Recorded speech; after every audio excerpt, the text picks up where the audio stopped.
Hello students, welcome back to my channel. আজ আমি তোমাদের সাথে তোমাদের পরিবেশের আরও একটা ক্লাস শেয়ার করছি। এর আগে অলরেডি আমি তোমাদের প্রথম চ্যাপ্টার মানব দেহের বেশ কয়েকটা সাব পার্ট কিন্তু তোমাদের সাথে আমি শেয়ার করেছি। সেই ক্লাসগুলো এবং সেই ক্লাসের প্রশ্নোত্তরের ক্লাসগুলো তোমরা যদি না দেখে থাকো, ডেসক্রিপশন বক্সে দেওয়া লিঙ্ক থেকে তোমরা কিন্তু সেই ক্লাসগুলো দেখে নিতে পারো। আর আজকে আমরা শুরু করব নরম নরম থাবার নিচে লুকানো তার নখ এখান থেকে। তো বেশি দেরি করবো না, চলো শুরু করা যাক। সোনাম ভাবছিল বিড়ালের নখের কথা। এমনিতে নখগুলো দেখাই যায় না, কিন্তু কিছু ধরার সময় বেরিয়ে আসে। বন্ধুদের সে কথা বলল।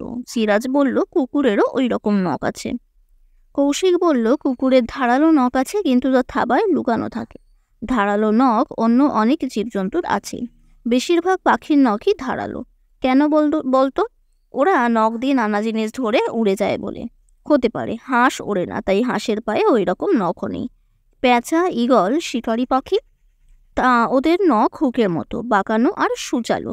জন শুনছিল, এবার বলল গরু ছাগলের নখই ওদের খুর, সেগুলো ভোঁতা। ওরা মাছ বা পোকা ধরে না, তাই ধারালো নখ নেই। দিদিমণিকে এসব কথা বলল সবাই।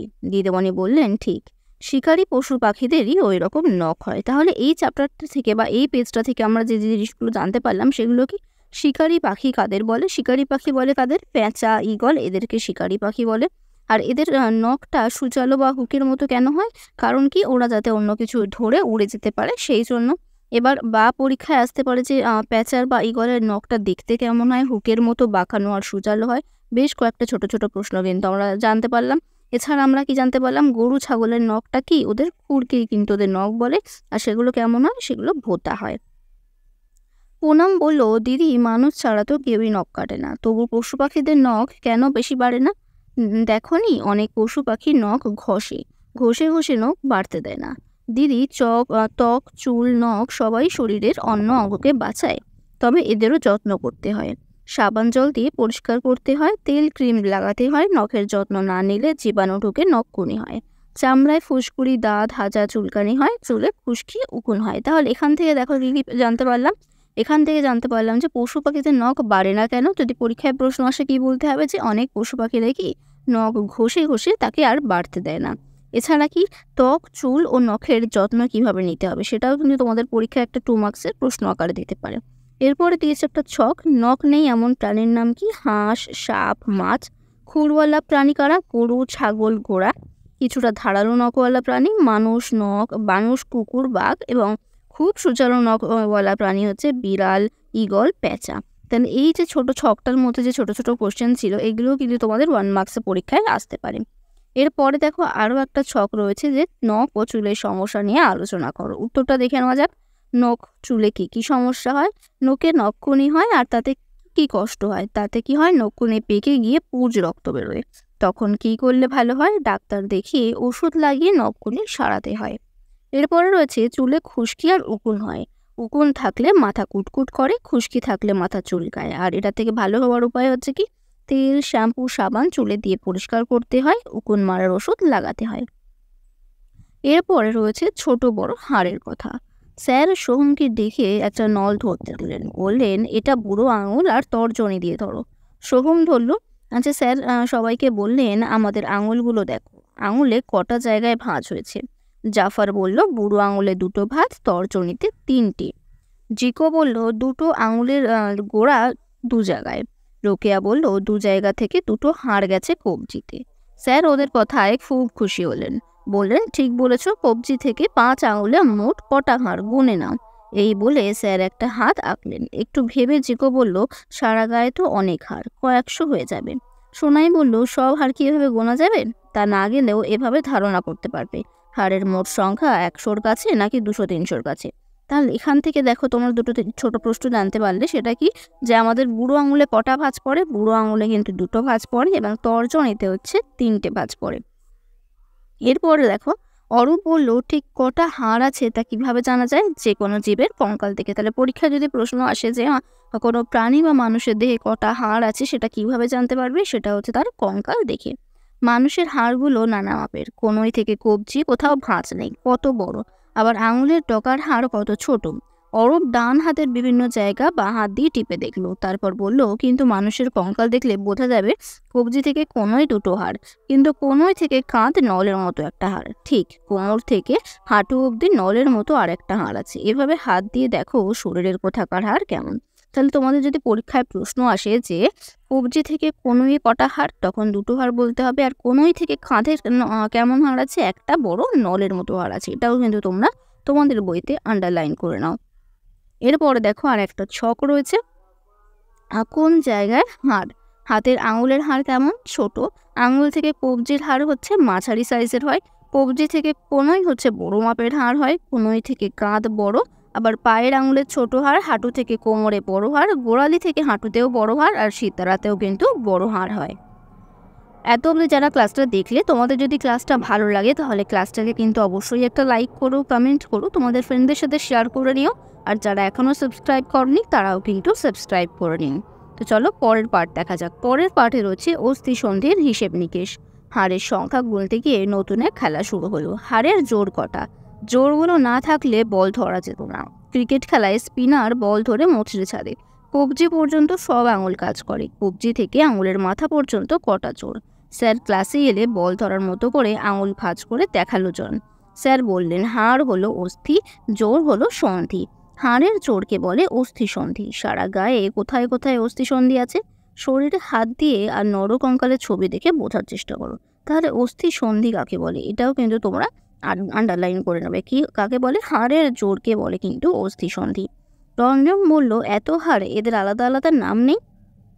তারপরে দেখো একটা ছবি দেওয়া আছে, কঙ্কালের ছবি, এবং সেখানে মার্ক করা আছে, এবং তোমাদের কাছে জানতে চেয়েছে সেই হাড়গুলোর নাম কি। আমি সেগুলো লিখে দিয়েছি। যেমন দেখো প্রথমেই রয়েছে কি হিউমেরাস, তারপরে যে হাড়টা মেনশন করা আছে সেটাকে বলে আলনা ও রেডিয়াস। এরপরে রয়েছে হচ্ছে কশেরুকা, যেটাকে আমরা মেরুদণ্ড বলি। ফিমার হচ্ছে এই পায়ের এখানকার হাড়, হাঁটুর ওপরের হাড়, এবং টিবিয়া ও ফিবুলা হচ্ছে হাঁটুর নিচ থেকে এই পোর্শনের হাড়টাকে বলে টিবিয়া ও ফিবুলা। আছে কয়েকটা নাম বলছি। কনুই থেকে কবজি, আলনা ও রেডিয়াস। কাঁধ থেকে কনুই, হিউমেরাস। মেরুদণ্ডকে বলে ভার্টিব্রা বা কশেরুকা। কোমর থেকে হাঁটুর হাড় হচ্ছে ফিমার, আর হাঁটুর নিচ থেকে গোড়ালি হচ্ছে টিবিয়া ও ফিবুলা। এইখানে যে হাড়গুলোর নাম আছে এগুলো কিন্তু তোমরা অতি অবশ্যই মুখস্থ করে নেবে, কারণ এগুলো কিন্তু ভীষণ ইম্পর্টেন্ট। পরীক্ষায় কিন্তু এখান থেকে একটা প্রশ্ন দিতেই পারে। এরপরে রয়েছে হাড়গুলো অস্থি সন্ধিতে কী দিয়ে লাগানো থাকে। দড়ির মতো একরকম জিনিস, তাকে বলে লিগামেন্ট। তাহলে হাড় কী দিয়ে লাগানো থাকে অস্থি সন্ধিতে, লিগামেন্ট দিয়ে লাগানো থাকে। এটাও কিন্তু একটা ইম্পর্টেন্ট লাইন। কাঁধ, কোমর, হাত ও পায়ের অস্থি সন্ধির মাঝে একরকম হরহরের তরল থাকে, সেটা কমে গেলে হাড়ের নড়াচড়া করতে অসুবিধা হয়। তাহলে হাড়ের নড়াচড়া করতে কখন অসুবিধা হয় সেটাও কিন্তু তোমাদের পরীক্ষায় দিতে পারে, এটাও দাগিয়ে রাখো। তো এরা বললো জিমন্যাস্টিক্স করলে অনেক অস্থি সন্ধি খুব নমনীয় থাকে। তাহলে জিমন্যাস্টিক্স কিন্তু আমাদের অস্থি সন্ধিকে নমনীয় রাখতে সাহায্য করে। ঠিক অস্থি মজবুত করার জন্য ক্যালসিয়াম দরকার, দুধ ডিমে তা আছে। তাহলে আমরা ক্যালসিয়াম কোথা থেকে পাই, বা ক্যালসিয়াম আমাদের দেহে প্রয়োজন কেন, এই প্রশ্নগুলোও কিন্তু ইম্পর্টেন্ট প্রশ্ন, যেগুলো আমি তোমাদের সাথে যখন প্রশ্ন উত্তরের ক্লাস শেয়ার করব তখন কিন্তু আমি সব কিছুই শেয়ার করে দেবো। এরপরে রয়েছে দেখো দুটো ছক রয়েছে। এক হাতে কাঁধ থেকে কবজির আগে পর্যন্ত হাড়ের জোর কটা, গুণে খাতায় লেখো।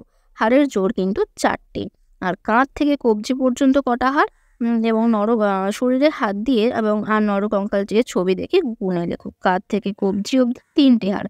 একটা কি হিউমেরাস, এখানে একটু বানানটা ভুল হয়ে গেছে, হিউমেরাস, আলনা ও রেডিয়াস।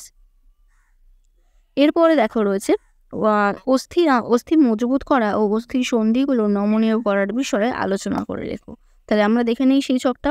অস্থি মজবুত হলে কি সুবিধা হবে, অস্থি মজবুত যদি হয় তাহলে অল্প চাপে বা অল্প আঘাতে সহজে ভাঙবে না। কি করলে অস্থি মজবুত হবে, ক্যালসিয়াম খেলে অস্থি মজবুত হবে। আর আমরা ক্যালসিয়াম কোথা থেকে পাই, আমরা কিন্তু দুধ ডিম থেকে ক্যালসিয়াম পাই।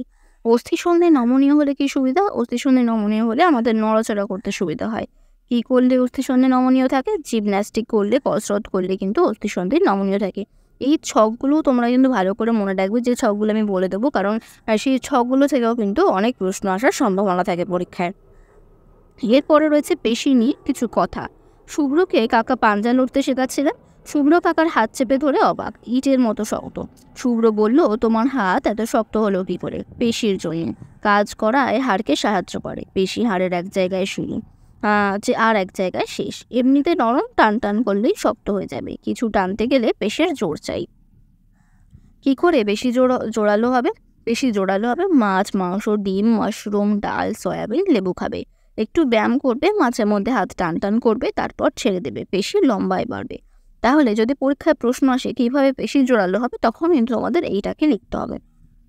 এরপরে রয়েছে স্কুলে এসব কথা বলল শুভ্র, স্যার বললেন হাতে অনেক পেশি আছে, লিখতে গেলে অনেক পেশির সাহায্য লাগে। ক্রিকেট খেলায় বল করতে আবার অন্যরকম, দেখার জন্য পড়ার জন্য চোখের পেশি কাজ করে।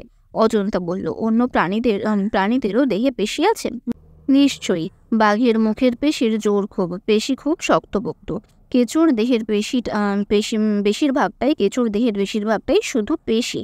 আমাদের হাড় না থাকলে কি হতো? চলাফেরা কেঁচোর মতো হয়ে যেত। তা বটে, আমাদের চোখে হাড় নেই, এর সঙ্গে লাগানো পেশিগুলো একে নড়াচড়া করায়। জীবও একটা পেশি, একাই অনেক কাজ করে। কোনো খাবার চেটে নিতে পারে, মুখের ভিতর চিবানোর সময় খাবারকে ওলট পালট করে নিতে পারে, আবার গিলতেও জিভের সাহায্য লাগে। আর জিভ না থাকলে কথা বলা যায় না।